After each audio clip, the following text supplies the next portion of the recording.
So Stephanie, we're here today because we have written a 6-part report titled Rebranding Sustainability, and we want to talk about it. And in particular, we want to talk about how the issue of sustainability has perhaps stalled a little bit.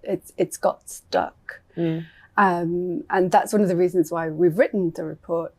But I know from our experience here at the Future Laboratory that our clients tell us all the time that sustainability matters to them. Yeah. And they tick all the boxes when we ask them, what are your future challenges? What are your future pain points? How can we help you?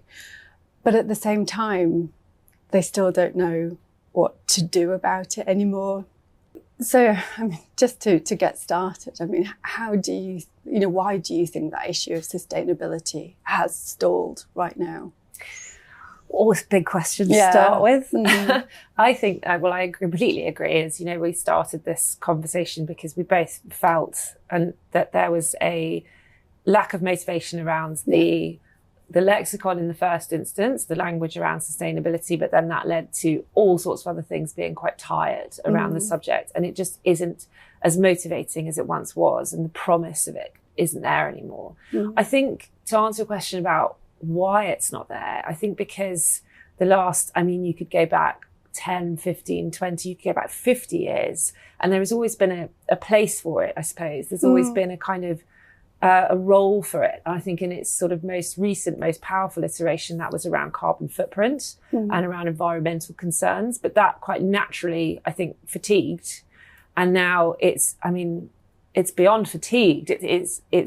Sometimes it's quite off-putting to a lot of people. It's very demotivating. So I think there's that. I also think that from a commercial point of view, again, the sustainable option is often the commercially intelligent option. And those two worlds took a little bit of time to collide. There used to be a cost associated with the greener option or whatever it might be.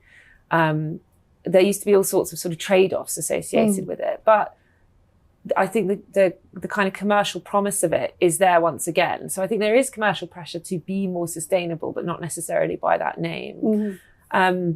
And then I think the third thing is that at the same time, the outside world is changing a lot. I think not only in terms of an absolute deluge of regulation and standards and frameworks and all of this stuff that businesses and brands are expected to meet in terms of sustainability.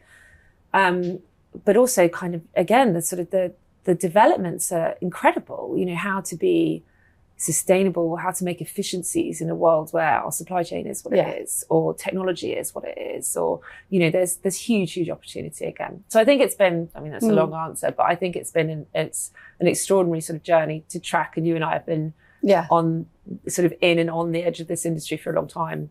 So it felt like exactly the right time to start talking about it.